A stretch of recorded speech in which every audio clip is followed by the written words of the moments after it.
The United States, the world's most powerful nation, has had one of the greatest war histories. Natives fought natives. The European settlers fought the American tribes when they arrived. Land dispute wars, the struggle for independence. All these and many other dark histories have made the United States what it is today, the world power. One example of such history is the Great War of 1812, when the young United States of America went head-to-head with their former masters. It may look unpopular today in the minds of the public, but when the history of the United States is told, the history remains incomplete without the 1812 wars. What happened? Why would a young nation fight their former colonizers, knowing fully well they are stronger? If you are unfamiliar with the war and what really happened during the course, come with us as we unravel the mysteries and the told and untold stories about the bloody 1812 war between the United States and Great Britain. Make sure you watch this video to the end and hit the subscribe button. Barely 4 decades after the United States gained its independence from Great Britain, it had to go to war with its former colonizer, the world's strongest country at the time. The War of 1812 saw the two nations engage in war once more. Just 3 decades after the American Revolution gave the United States of America its independence from Great Britain. However, a third group of combatants appears to have the greatest stakes this time around: the Native Americans. At the time the conflict broke out, the youthful American country had been forcefully growing toward the west, putting Native American groups and their tribal countries under steady assault. Looking for military partners to assist with safeguarding their region, most Native Americans decided to battle the English. Indian heroes, a large number of whom revitalized under the strong and magnetic pioneer Tecumseh, assumed an essential part in many fights, a branch off of a drawn-out, harsh clash between extraordinary England and Napoleonic France. The War of 1812 set the maritime superpower Britain in opposition to its previous state, a nation in its genuine earlier stages.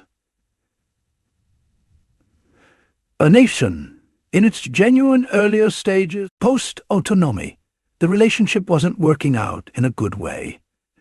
The U.S. abraded at England's harsh exchange limitations, intended to hold the young country back from supporting the French conflict exertion.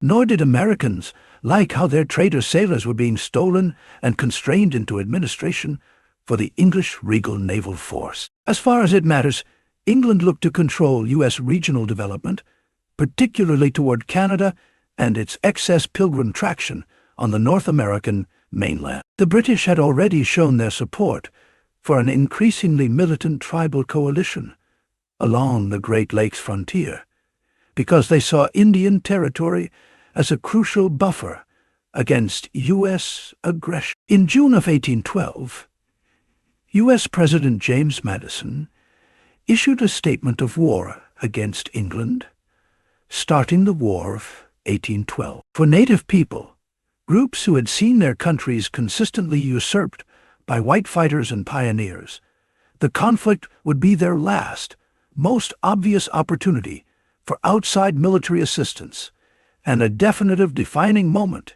in their battle for sway.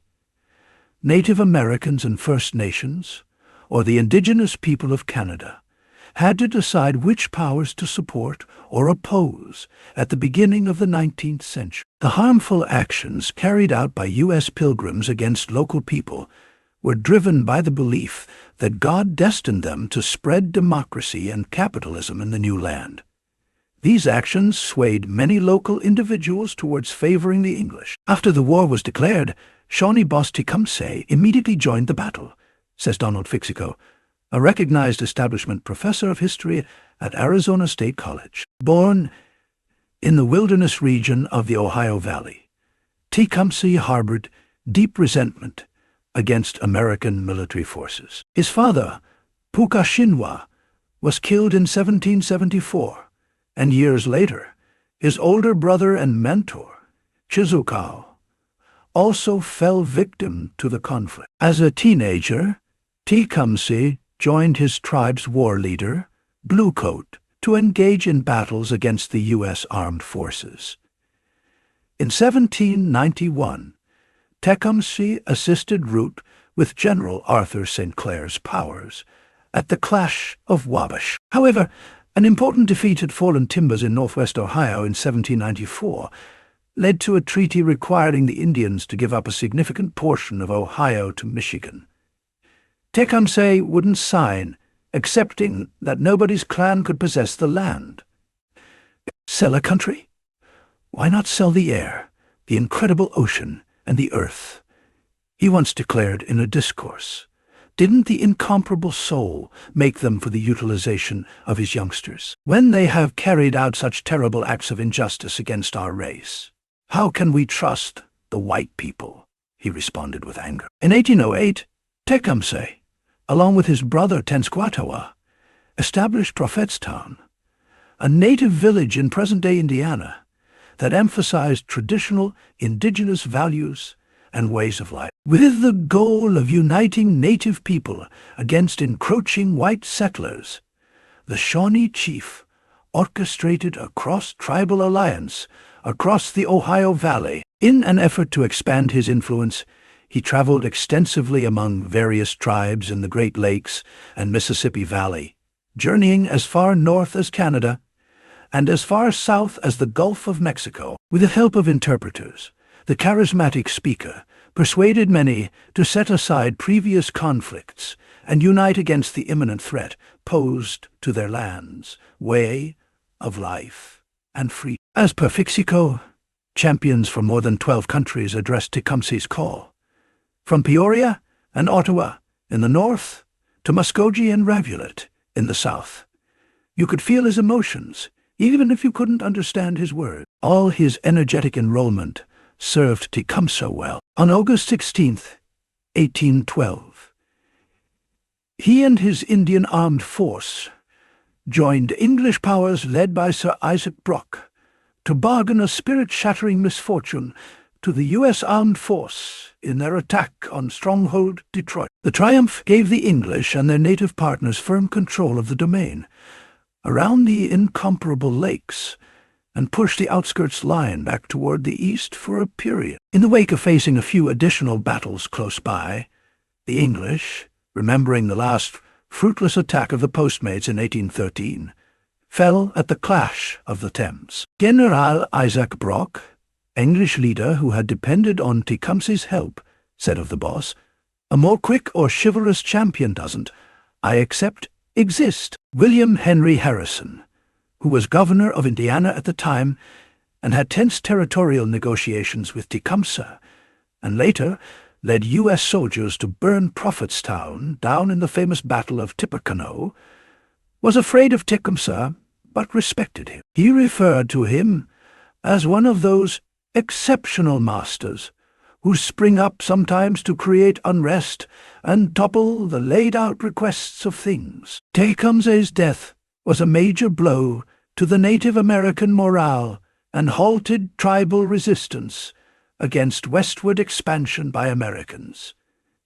After the leader died, many Native Americans gave up their land and moved to reservations set up by the government. More so, in past and later wars, the desperate American government, unfit to pay its own warriors, rather gave out bundles of a previously local area to white veterans as awards. The conflict instigated interruption and division for the overwhelming majority of local Americans from Canada to the profound South. U.S. forces attacked Canada quickly because most of Britain's military was fighting Napoleon's troops at the beginning of the war. Reluctantly trapped in the crossfire, the Mohawk people group of Akwesasne. This main First Nations people group sits on the back of the U.S., or, what's more, the Canadian boundary along the St. Lawrence waterway. Several battles took place in their territory. Even though some people chose to fight on the American side, the British have been credited with recruiting many warriors from Akwesasne and the neighboring Conowick to stop the American invasion of Canada. Akwesasne was an essential area for American and English powers, writes history specialist Darren Bonaparte, an ancestral safeguarding official for the St. Regis Mohawk clan. There were various people who wound up in the battle, some of them dying for doing so. Further south in Alabama, the conflict seeped into an intertribal clash among the streams. One group, the Red Sticks, had been motivated by Tecumseh to oppose American interruption, while another group, the lower rivulet for the most part, upheld the U.S. after the assailant. Red Sticks effectively went after the American post at Post Mims. In 1813, killing hundreds, significant General Andrew Jackson and his 300-person civilian army, which incorporated a few Cherokee and Lower Brook fighters, fought back at the skirmish of Horseshoe Twist, crushing a few Red Stick towns. The catastrophe crushed local obstruction in the district. At the arrangement of Stronghold Jackson that followed, the Brook gave up over 20 million sections of land in their countries, almost 50% of the current Alabama. End of the war. The last catastrophe for the natives would come after the end of the conflict, during the marking of the Treaty of Ghent on December 24th, 1814, with the contention ending in a draw. The Americans and English consented to return to pre-war business as usual.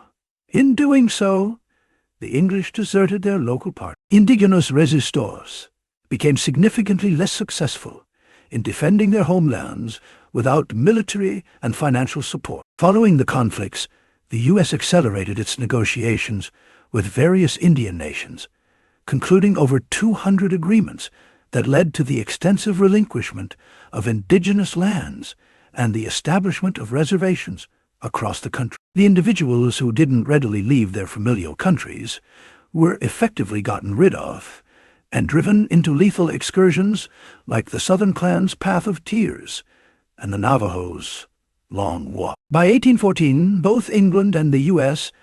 had either accomplished their primary war objectives or were exhausted from the expensive impasse.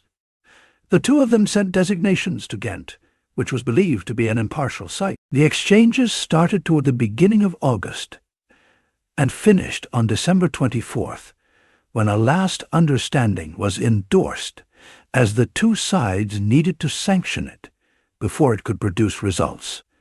In the meantime, the two sides arranged new attacks. In August 1814, harmonious conversations started. The two sides moved toward talking carefully. First and foremost, British diplomats made their case for establishing an Indian barrier state in the American Northwest Territory, the region between Ohio and Wisconsin.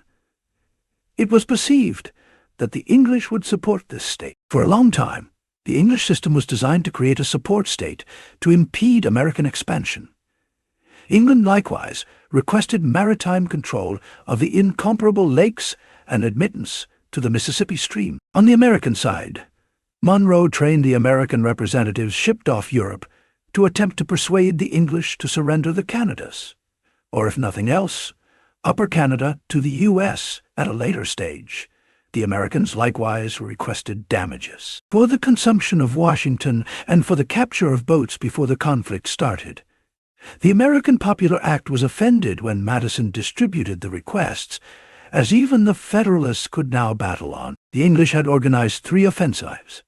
One force burned Washington, but it failed to capture Baltimore and sailed away after its leader was killed. In northern New York State, 10,000 English veterans marched south until a decisive defeat at the Battle of Plattsburgh forced them back to Canada. The fate of the third significant invasion force, aimed at capturing New Orleans and the Southwest, remained unknown. The head of state believed the Duke of Wellington should order in Canada and assume command over the incomparable lake. Wellington said he would go to the U.S., yet he accepted that he was required in Europe.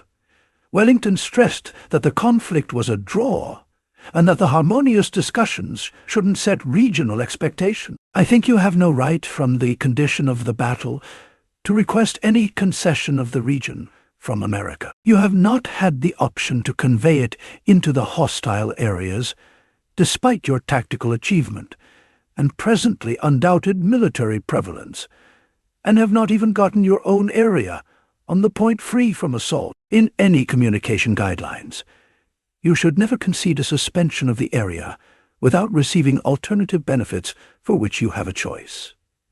Then, assuming this thinking is valid at that point, why specify the UTI pose? You can get no territory. To be sure, the condition of your tactical activities, while respectable, doesn't qualify you for any requests, he protests. Prime Minister Robert Jenkinson, 2nd Earl of Liverpool, realized that Britain had little to gain and a lot to lose from a prolonged war, especially in light of growing concerns about the situation in Europe. He was also aware of the demands of Liverpool and Bristol merchants for reopening trade with the United States and their growing opposition to wartime taxation. Following quite a while of exchanges, against a foundation of changing military triumphs, losses, and misfortunes, England and the U.S. finally understood that both countries needed harmony, and there was no great explanation to proceed with the conflict. The Congress of Vienna, where British diplomats clashed with Russian and Prussian diplomats over the peace terms with France, was the primary focus of British foreign policy. There were concerns that Britain might have to go to war with Russia and Prussia. Both sides were exhausted by the conflict. Foreign trade was significantly reduced, and France was no longer an enemy of England after Napoleon's defeat in 1814. Consequently, the Royal Navy was no longer required to intercept American shipments to France or impress more sailors. The controversial practices that angered Americans in 1812 had ceased. The English were preoccupied with rebuilding Europe following Napoleon's decisive defeat. Hence, Master Liverpool encouraged the English moderators to offer harmony, given the rebuilding of pre-war business as usual. The English moderators properly dropped their request to create an Indian unbiased zone, which permitted talks to continue toward the end of October. The American mediators acknowledged the English recommendations for harmony in light of pre-war affairs. Detainees were to be traded and gotten away from slaves back to the U.S., as something like 3,000 American slaves had disappeared to English lines. Numerous different slaves essentially got away from the confusion of war and accomplished opportunity alone. However, the British did not adhere to this part of the agreement and settled some of the newly freed slaves in Nova Scotia. In New Brunswick, there were 400 freedmen who settled there. The British failure to return American slaves in violation of the Treaty of Ghent prompted American protests. The British compensated Washington with $1.20 million damages to reimburse the slave owners following arbitration conducted by the Russian Tsar. On December 24, negotiators concluded and signed the Treaty of Ghent. 3 days later, on December 27th, the British King's official approved the agreement. By February 17th, it arrived in Washington, where it was promptly ratified, officially bringing an end to the war. The terms stipulated that the United States would acquire fishing rights in the Gulf of St. Lawrence, that the pre-war boundary between Canada and the United States would be reinstated, and that all occupied territory would be returned. All possessions, rights, and privileges which they may have enjoyed or been entitled to in 1811 were demanded of both signatories in Article 9 of the treaty by the British, who insisted on its inclusion. Consequently, the Americans didn't consent to these arrangements, and the English made no attempt to force them to do so. Like the Congress of Vienna, the settlement of Ghent totally kept up with England's sea combative privileges, a critical objective for the English, without recognizing American oceanic freedoms or the end of impressment. While American oceanic privileges were not truly abused in that frame of mind of harmony until the Second Great War, the loss of Napoleon made the requirement for impressment unessential, and the complaints of the U.S. at this point were not an issue. In this sense, the U.S. accomplished its objectives in a roundabout way, and felt its honor had been maintained, despite the impressment proceeding. The history of the Battle of 1812 mirrors the various understandings of the contention, particularly regarding the war's outcome, since it finished as a stalemate. The verifiable record has deciphered both the English and Americans as victors in the contention, with significant scholars and well-known writing distributed to help each case. The English, who considered the conflict of 1812 a peripheral event overshadowed by their major victories at the battles of Trafalgar in 1805 and the clash of Waterloo in 1815, which led to the signing of the Pax Britannica, had the opportunity to defeat Napoleon Bonaparte twice in succession and bring an end to the Napoleonic conflicts. Following the war's conclusion, nationalistic mythology developed in Upper Canada and the United States. Canadians confirmed their capacity to stay separate from the U.S. with the disappointment of the intrusion of English Canada, propelling the idea of Canadian personality in Canada as an unmistakable locale that would keep on developing into a country. Americans were able to uphold their sovereignty and put an end to citizen oppression. Both the respectable reclamation and what has been known as the Second Conflict of Autonomy are significant subjects in American historiography and are viewed as critical outcomes by antiquarians. Native countries are, by and large, held to have lost in the wars, as many historians have pointed out, with the War of 1812 ending in a draw. The battle's only real losers were the American Indians. Do you think that these wars fought in the past by the United States within and with other countries were instrumental to the success of the United States? Please drop a comment. If you enjoyed watching this video, do well to give it a thumbs up and subscribe to this channel for more informative and educative content like this. Thanks for watching. See you in our next video.